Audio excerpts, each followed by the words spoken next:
ঢাকা বিশ্ববিদ্যালয় ও ওই বিশ্ববিদ্যালয়ের অধিভুক্ত সরকারি 7 কলেজের শিক্ষার্থীদের মধ্যে রোববার দিবাগত রাত 1:45 নাগাদ উত্তেজনা চলে। রাত 11টার পর থেকে দফায় দফায় দুই পক্ষের পাল্টাপাল্টি ধাওয়ায় অন্তত 5 জন আহত হয়েছে। পরিস্থিতি নিয়ন্ত্রণে আনতে রাত 12:30টার দিকে ঘটনাস্থলে যান বৈষম্য বিরোধী ছাত্র আন্দোলনের আহ্বায়ক হাসানাত আব্দুল্লাহ।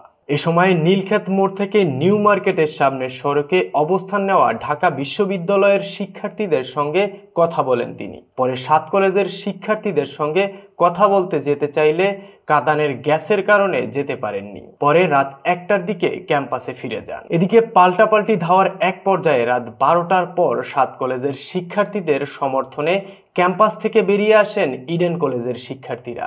পরে তারা কলেজের সামনের সড়কে অবস্থান বিক্ষোভ করেন। প্রায় 1.5 ঘন্টা বিক্ষোভের পর তারা কলেজে ফিরে যান। দুই পক্ষকে নিবৃত করতে মাঝখানে অবস্থান নেয় পুলিশ।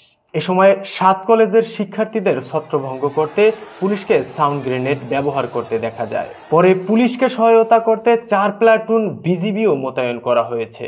এর আগে 5 দফা দাবিতে আন্দোলনরত 7 কলেজের কয়েকশো শিক্ষার্থী সন্ধ্যা থেকে প্রায় 4.5 ঘন্টা সায়েন্স ল্যাব মোড় অবরোধ করেন। রাত 10:30টার দিকে তারা ঢাকা বিশ্ববিদ্যালয়ের উপাচার্যের বাসভবনের দিকে মিছিল নিয়ে আসেন। তারা নীলক্ষেত মোড়ে ঢাকা বিশ্ববিদ্যালয়ের মুক্ত ও গণতন্ত্র তোরণের সামনে অবস্থান নিয়ে বিক্ষোভ করেন। এক পর্যায়ে ঢাকা বিশ্ববিদ্যালয়ের বিভিন্ন হল থেকে কয়েকশো শিক্ষার্থী বেরিয়ে এসে তাদের ধাওয়া দেয়। এতে নীলক্ষেত মোড় থেকে কিছুটা সরে যান 7 কলেজের শিক্ষার্থীরা। পরে তারা আবার একজোট হয়ে ঢাকা বিশ্ববিদ্যালয়ের শিক্ষার্থীদের ধাওয়া দেন। পাল্টাপাল্টি ধাওয়ার মধ্যে রাত 12টার পর পুলিশ মাঝখানে অবস্থান নিয়ে সাউন্ড গ্রেনেড নিক্ষেপ করে। পরিস্থিতি নিয়ন্ত্রণে তখন 4 প্লাটুন বিজিবি সদস্য মোতায়েন করা হয়।